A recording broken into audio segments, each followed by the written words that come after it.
Welcome to Dan Go, the only show that changes its name more often than we have episodes. My name is Kelsey, and we're going to be talking about Born of the Gods and its impact on Standard. Got a decent amount to talk about, so let's get started.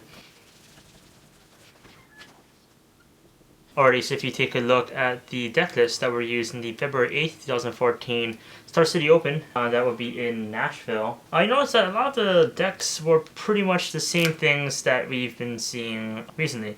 That being Mono Blue Devotion, we got another Mono Blue Devotion, Mono Black Devotion over in 5th place, and a couple Black-White mid-ranges. That was a terrible start.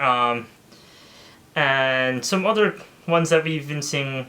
A control deck, which is America Control right over here. Graded Monsters over here, and a green-white aggro, which is different, right over here. The question becomes, what has Born of the Gods done for Standard in general? And the answer is pretty much nothing. Well, more or less nothing. A lot of cards that people thought were going to be good didn't get seen. People like Patrick Chapin thought that Thassa's rebuff? The counter spell, was going to be good, and it wasn't used. The Mono Blue Devotion deck that won, that was first place, did not change. It is your cookie cutter, run-of-the-mill Mono Blue Devotion deck, and yeah, they did nothing for that. One of the ways that Born of the Gods was seen in Standard is in the second place Grid Red Monsters deck, and in that deck they did use 4 Crusader of Krufix, which is the new Oracle Madara type card, which I personally really like. I think it's really good, especially in combination with Dormy Rod. Of course, controlling the top card of your library, stuff like that. More so with the Temples that come into play, and Scry 1, those are very good with that. Interestingly enough, they did run 4 Mesium Mortars as its only removal card, which I don't particularly agree with. I don't particularly agree with, because of it is the best removal card right now. But even then, I think Flesh and Blood is better, solely because you can hit people with it, given that it does require you to have a creature in play. But I still think it's better.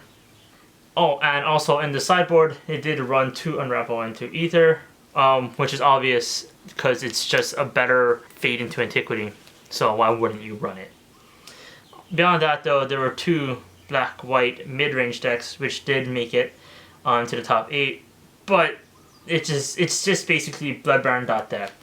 Didn't really use anything from Born of the Gods.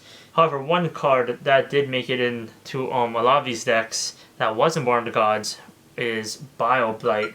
Bile-Blight is pretty much the premier removal card from this set.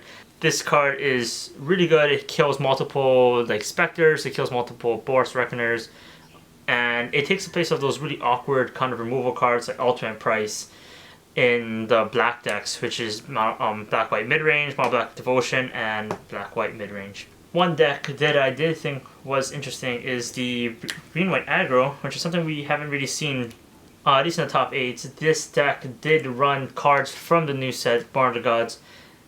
This deck did run cards from Born of the Gods, including Bramaz. Well, I think at that point we'll just call him Simba the Lion King, because he is awesome.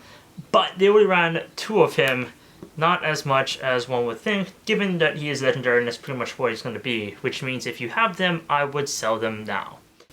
But beyond that, that's it for Land Go for this week. Maybe we'll make another. I'll make another show if everyone comes over and we start arguing about cards again. I know Dalen wanted to do that, but beyond that, I'll catch y'all later. Shoots.